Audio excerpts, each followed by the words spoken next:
आज हम लोग सीबीएसई क्लास 12th के सेक्शन बी फिजिक्स के क्वेश्चंस को सॉल्व करेंगे। और हमने पहले ही बता दिया था कि सेक्शन बी में 5 क्वेश्चंस हैं और सभी क्वेश्चंस हमें अटेम्प्ट करने हैं, लेकिन एक इंटरनल चॉइस मिलेगी। कहने का मतलब है in all 6 questions you have to attempt any 5 questions. तो सबसे पहले हम देखेंगे ये जो क्वेश्चंस हैं हमारे, अगर आप इनको देखेंगे तो इन क्वेश्चंस में हम पहले ही आपको बता चुके हैं कि ये जो सेक्शन बी के क्वेश्चंस हैं इनमें 2 मार्क्स से क्वेश्चन हैं।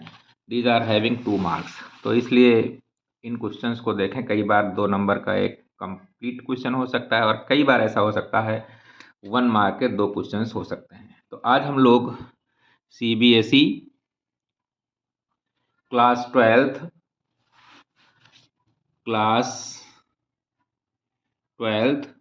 फिजिक्स फॉर 2024 एग्जाम्स, इसके लिए हम लोग यहाँ पे डिस्कस करेंगे क्वेश्चंस। तो आइए आज हम डिस्कस करेंगे सेक्शन बी।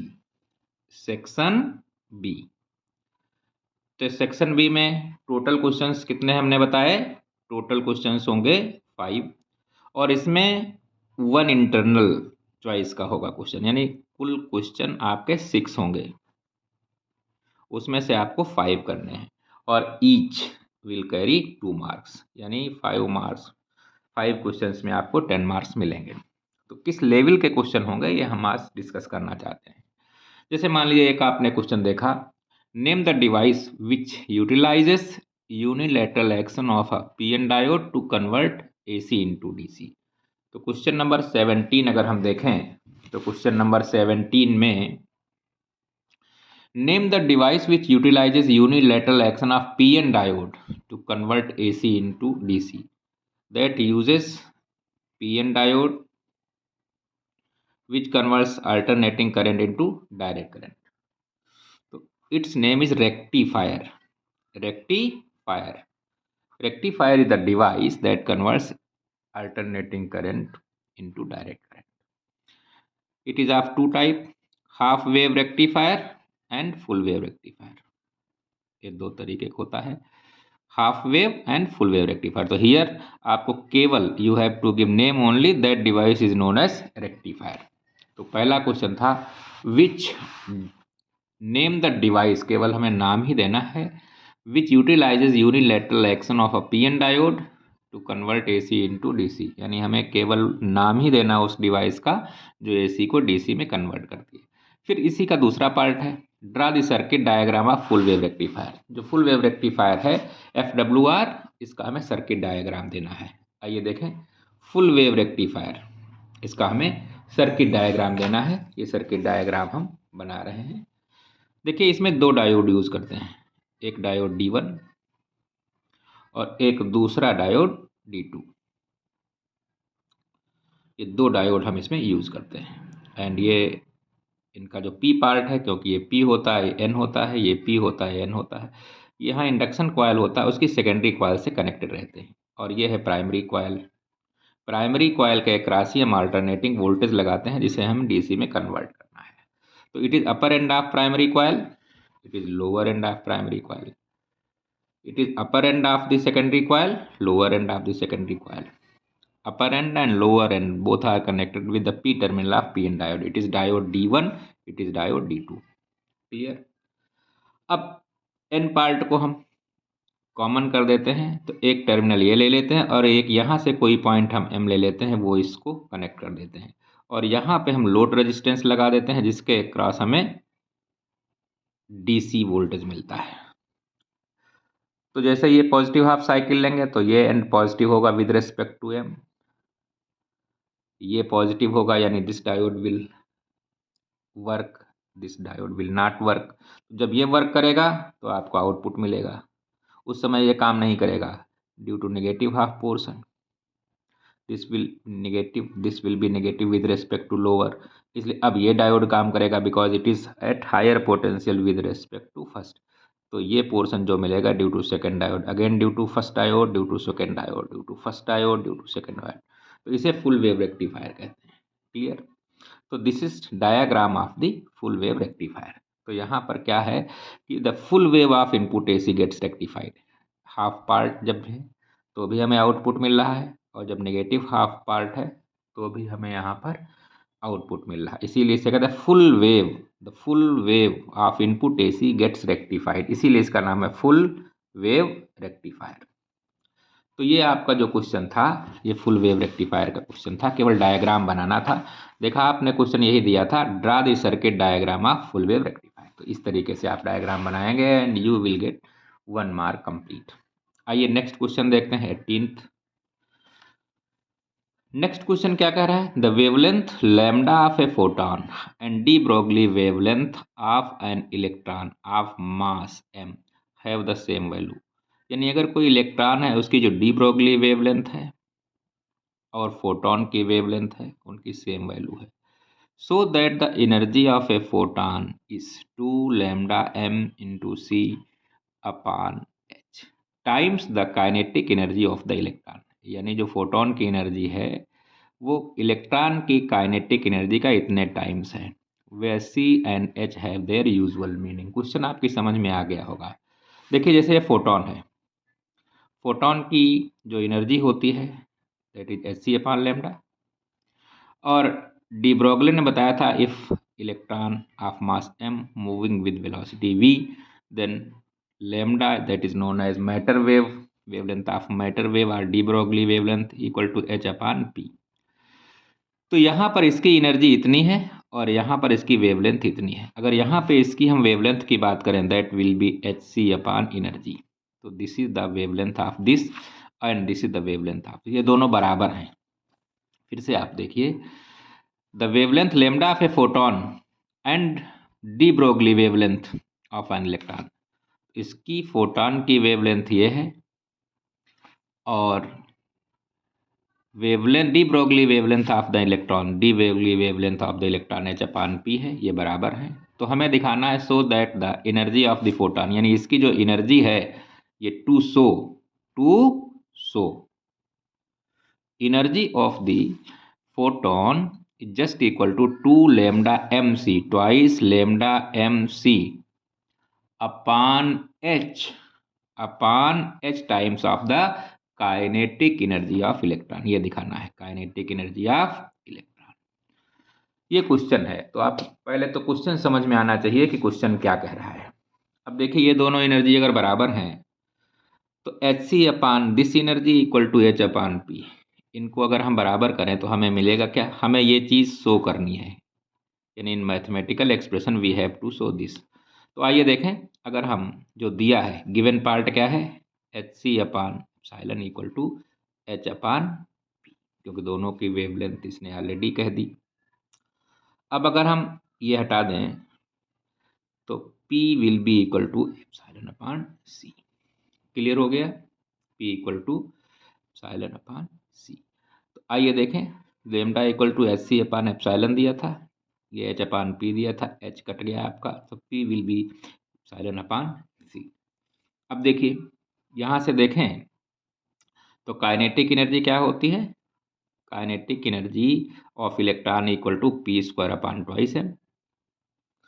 पी हमें मालूम है तो e square upon c square twice m कर दीजिए, that is epsilon square upon c square into twice m. अब आप यहाँ पे वैल्यू भी रख सकते हैं, क्या वैल्यू रख देंगे, क्योंकि इसकी वैल्यू मालूम है एच सी अपान लेमडा, रख दीजिए। तो यहाँ पे आएगा एप्साइलन के equal to h c upon lambda means h square, c square upon lambda square into c square into twice M.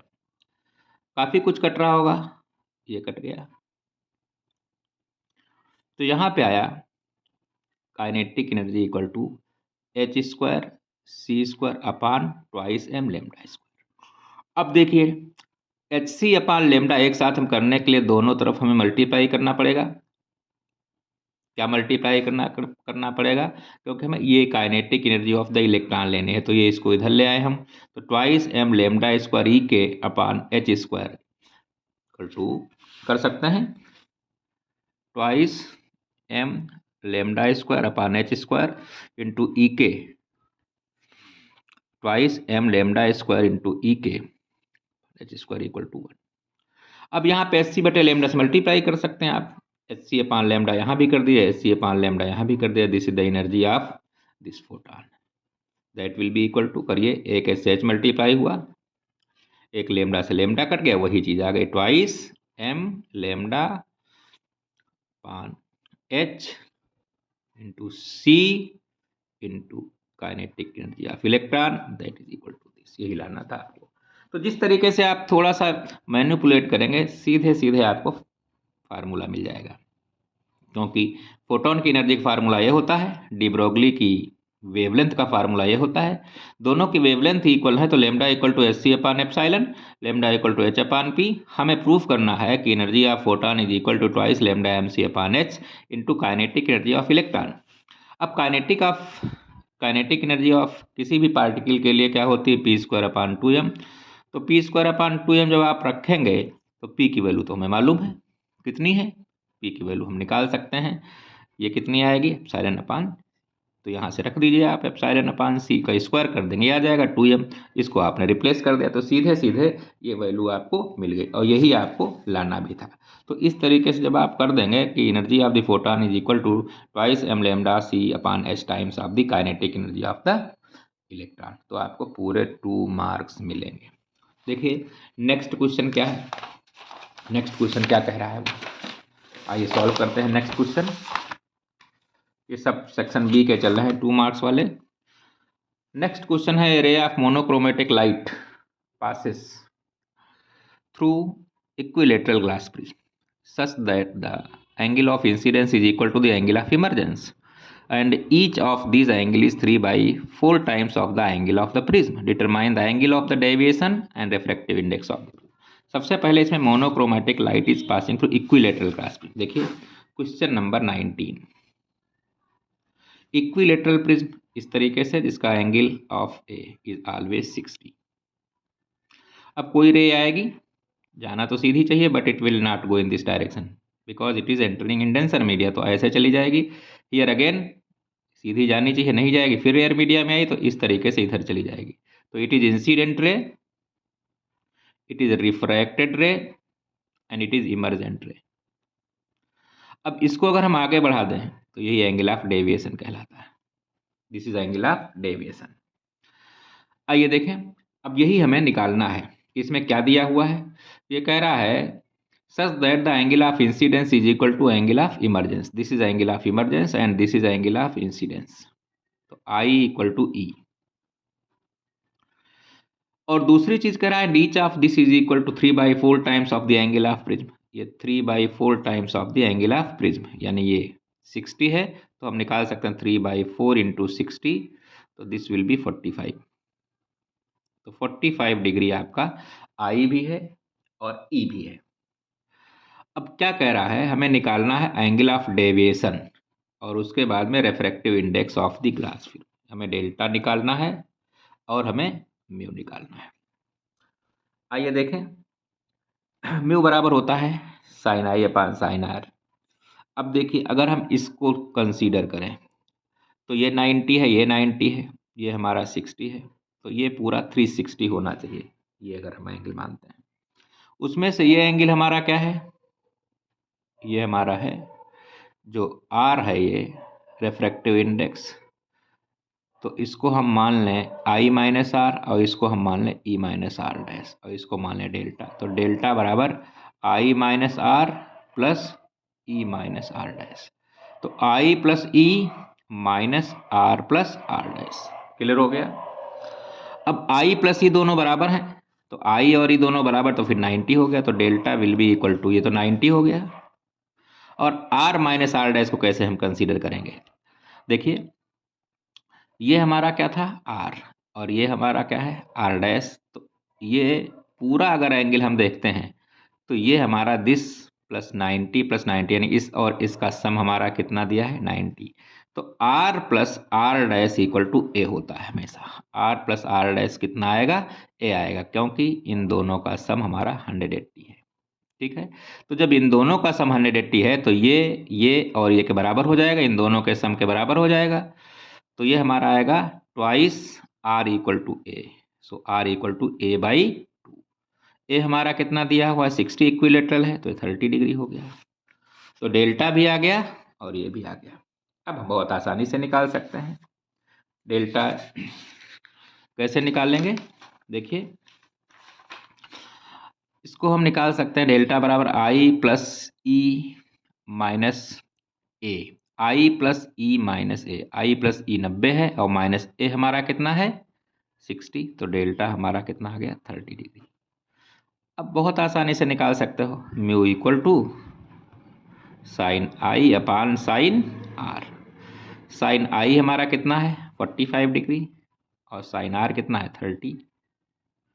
तो इस तरीके से जब आप सॉल्व करोगे तो 1/√2 1/2 सीधे सीधे √2 आ जाएगा। तो √2 will be refractive index of the glass plate. यहाँ पे एक चीज़ ध्यान देने की है कि अगर इसको आप देखेंगे, इसको अगर हम बहुत इस फॉर्म में बनाएं, ऐसे इस तरीके से बनाएं, तो ये 90 है, ये 90 है, ये हमारा 60 है, तो जाहिर सी बात है हमारा कितना बचेगा, ये पूरा 360 होना चाहिए। तो ये एक 180 निकल गया, तो इन दोनों का सम 180 होना चाहिए, 120 है।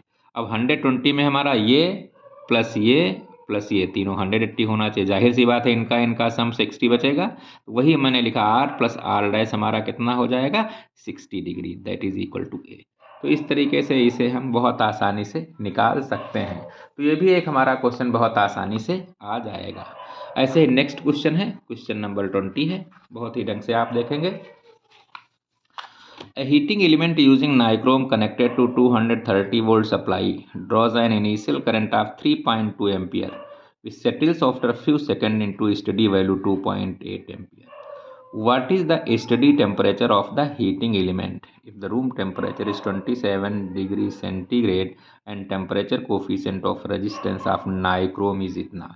देखिए पहले 230 वोल्ट की जब सप्लाई थी तो करंट इतनी थी, और जब थोड़ा टाइम हो जाएगा, जब उसमें करंट बहेगी तो उसका रेजिस्टेंस बढ़ेगा, रेजिस्टेंस बढ़ने से क्या हो जाएगा, करंट कम हो जाएगी। क्योंकि हम लोग जानते हैं r T equal to R0 1 plus alpha t. Temperature coefficient of resistance हमें मालूम है, तो ये फार्मूला होता है RT बराबर R0 1 plus alpha t. It is temperature coefficient of resistance या थर्मल कोफिशिएंट ऑफ रेजिस्टेंस बोलते हैं। तो at 0 degree if temperature is this, if we increase the temperature by T degree, now the resistance will become RT, so RT will be more than R0। यानी temperature बढ़ाने से resistance बढ़ेगा तो जाहिर सी बात है करंट विल भी less than I0, जो इनिशियल अमाउंट करंट का था उससे क्या हो जाएगी, कम हो जाएगी। वही क्वेश्चन दिया है, इसी कॉन्सेप्ट को हम लोग ध्यान में रखेंगे कि टेम्परेचर बढ़ाने से रेजिस्टेंस बढ़ता है, जब रेजिस्टेंस बढ़ेगा तो करंट अपने आप कम हो जाएगी। आइए देखें, A heating element using nichrome connected to 230 volt supply draws an initial current of 3.2 ampere. देखिए V हमारा कितना है 230 वोल्ट, तो इनिशियल करंट हमारी कितनी है, इनिशियल करंट माने शुरुआती करंट, जिसे हम I0 कह सकते हैं, that comes out to be equal to 3.2 ampere. After few second the steady value becomes 2.8 ampere. कितनी देर बाद, थोड़ी देर बाद इसकी वैल्यू क्या हो जाती है, थोड़ी देर बाद अगर हम इसको देखें तो थोड़ी देर बाद इसकी जो वैल्यू हो जाती है वो इसकी वैल्यू हमारी हो जाती है 2.8 एम्पियर। तो इसको थोड़ी देर बाद अगर हम देखेंगे तो इसकी वैल्यू हो जाती है आई। अगर हम आई की वैल्यू देखें तो इट विल बिकम 2.8 एम्पियर। वी वही है हमारा 230 वोल्ट ही है, और टेम्परेचर कितना दिया हुआ है 27 डिग्री सेंटीग्रेड। तो यहाँ पे अल्फा भी दिया हुआ है 1.7 इंटू 10⁻⁻4 पर डिग्री सेंटीग्रेड। तो लगा दीजिए, इसी में लगा दीजिए, आर टी बराबर V upon I equal to V upon I0 1 plus alpha into T. V तो हमारा वही है, V will not change because time passes, temperature increases, resistance increases, current decreases. तो R T equal to R0 1 plus alpha T, तो R T equal to V upon I, R0 equal to V upon I0 1 plus alpha T. अब V equal to 230 upon i, that is 2.8, 230 upon I0 that was 3.2, 1 plus alpha into t. अब देखिए alpha कितना हमारा दिया है 1.710 to the power -4 and what is rise in temperature delta theta. So you can very easily calculate delta theta from here. जो भी आएगा delta theta. Initial temperature is 27 degree centigrade. What will be rise in temperature? तो इस तरीके से हम इसको निकाल सकते हैं. राइज इन टेम्परेचर हमें मालूम है, उसमें इनिशियल टेम्परेचर कितना था, तो फाइनल टेम्परेचर कितना हो जाएगा हम बहुत आसानी से निकाल सकते हैं. तो इस तरीके से बहुत आसानी से हम राइज इन टेम्परेचर निकाल सकते हैं. क्लियर हो गया. तो ये क्वेश्चन भी बहुत आसानी से हम सॉल्व कर सकते हैं. एक क्वेश्चन और देखिए. सो that the least possible distance. अगला क्वेश्चन है क्वेश्चन नंबर 21. यही सेक्शन बी का ही चल रहा है. क्या क्वेश्चन है? So that least possible distance between an object and the real image convex lens is 4f. f is the focal length of the lens. यानी डिस्प्लेसमेंट मेथड में अगर हम देखें तो रियल इमेज और ऑब्जेक्ट के बीच की डिस्टेंस 4f होती है, जहाँ पे f क्या है? Focal length. आइए देखें, डिस्प्लेसमेंट मेथड हमें मालूम होना चाहिए. क्या होता है डिस्प्लेसमेंट मेथड में? जैसे ये मान लीजिए आपका लेंस है, ये फोकस है, ये ऑब्जेक्ट है, तो एक रे गई, उसके बाद फोकस से पास हुई और दूसरी हमारे ऑप्टिकल सेंटर से गई और यहाँ पे इमेज बनती है. This is the real image. If the image is obtain on the opposite side of the object. Object ये है, इमेज इधर मिल रही, तो हमेशा वो रियल ही होगी. अब हम क्या करते हैं, अब हम डिस्प्लेसमेंट मेथड में और कुछ नहीं करते हैं. डिस्प्लेसमेंट मेथड में the position of the image pin and the position of the object pin is constant and the lens is displaced. एक बार लेंस यहाँ होगा तब क्या होगा, एक बार लेंस यहाँ होगा तो क्या होगा. अब जैसे मान लिया पहले हमने लेंस ये रखा, इसका फोकस पॉइंट ये है, ये आपका ऑब्जेक्ट है, एक रे गई और उसके बाद ये यहाँ से पास हुई, दूसरी यहाँ से जाएगी. देखो यहीं पे इमेज बन रही है, इतनी बड़ी बन रही है, यानी this is the size of the image I1. अब हम क्या करते हैं, इस लेंस को हम खिसका के यहाँ कर देते हैं at this position. Lens is displace किया, ऑब्जेक्ट पिन वही रही. तो अब ये हमारी यहाँ तक गई, उसके बाद फोकस पॉइंट ये आ गया, यहाँ तक गई और इसका ऑप्टिकल सेंटर ये है, दूसरी हमारी ये गई. तो अब इमेज यहाँ पे मिली, पोजीशन वही है लेकिन साइज इसकी क्या हो गई, छोटी हो गई. तो कहने का मतलब lens is displaced by the displacement is d and a is the distance between the object pin and the image pin. Position change नहीं हुई. This is the image pin, this is the object pin. This distance is same, constant, while the lens is displaced. Lens को हमने क्या किया, displace किया. आइए देखें, इसी से हम देखेंगे तो कह रहा है ये जो डिस्टेंस है ये 4f ही होती है, इससे ज़्यादा नहीं हो सकती. ध्यान दीजिए, अगर मान लीजिए हम इसको u ले लेते हैं तो ये डिस्टेंस हमारी a माइनस यू हो जाएगी. अगर u ले लेते हैं तो वो डिस्टेंस हमारी क्या हो जाएगी, a माइनस यू हो जाएगी. तो 1/v minus 1/u equal to 1/f लगाइए. तो अगर हमारी ये u है तो पूरी हमारी a माइनस यू हो जाएगी. तो अगर मान लीजिए हम d और a के रेस्पेक्ट में लेते हैं तो जब हमने यहाँ ऑब्जेक्ट रखा तो इमेज यहाँ मिलेगा, इधर से देखेंगे तो ये ऑब्जेक्ट रखेंगे, इमेज यहाँ पे मिलेगी, तो इनडायरेक्टली वो भी हमारी u ही होगी. तो अगर हम देखें तो a इसको u ये है, डिस्प्लेसमेंट ये है, ये हमारा u. इधर से देखेंगे तो ये v है और इधर से देखेंगे तो ये v है. तो कुल मिला के अगर देखेंगे तो a बराबर u प्लस वी हुआ और d बराबर u माइनस वी हुआ. भाई देखो, जब आप इधर से देखोगे तो ये ऑब्जेक्ट ये हो जाएगा, तो ये u हो जाएगा, ये v हो जाएगा, और जब इधर से देखोगे तो ये u हो जाएगा, ये वाला v हो जाएगा. तो अगर हम a और d के टर्म में लिखें तो ये हमारा हो जाएगा u प्लस वी बराबर a and u minus v equal to, दोनों को जोड़ देंगे twice u equal to a plus d और माइनस कर देंगे 2v बराबर a minus d. So u equal to a plus d by two and v equal to a minus d by two. अब अगर इसमें रख दीजिए तो क्या आएगा, 1/v equal to a minus d by two, two ऊपर चला जाएगा, माइनस u हमारा a plus D upon two ऊपर चला जाएगा. ये हमारा प्लस हो जाएगा, इसलिए प्लस हो जाएगा क्योंकि this is always negative, left side distance is always negative, that is 1/f. This will B a minus d, a plus d, so twice a plus twice d plus twice a minus twice d equal to 1/f. क्या कटा हमारा, ये cut गया, तो आ गया 4a upon a square minus d square equal to 1/f. अब देखिए f equal to a square minus d square upon 4a. अब यहाँ पे क्या है, f को मल्टीप्लाई कर देंगे तो 4a into f equal to a square minus d square. So a square equal to 4af plus d square, यानी ए स्क्वायर की वैल्यू 4f से ज़्यादा है, और जब 4af से ज़्यादा है, ए कट जाएगा तो a will be greater than 4f, ये हिलाना था. The distance between the object pin and image pin will be more than or equal to 4 times of the focal length of the lens. तो बहुत ही अच्छा question था ये. फिर से हम एक बार बताया दे रहे हैं कि if this is the convex lens, this is the object pin and this is image pin. One ray will go direct parallel to the principal axis and after this will pass to the focus. दूसरी optical centre से जाएगी, जहाँ मिलेंगी वही image मिल जाएगी. If the image is obtain on the opposite side of lens, this is object and this is opposite side, then it is will be real, ये real हो जाएगी हमारी. तो अब यहाँ पे देखें, this is u and this is v. जब इधर से देखेंगे this is u and this is v. तो if the displacement of the lens A is the total distance between the object pin and image pin, so we may write a and d in form of u and v. A equal to u plus v, u and this is v. So a will be u plus v and d will be u minus v, because for this will be u and this will be v. तो d will be u minus v. तो इस तरीके से अगर हम solve कर लेंगे तो we can get very easily this.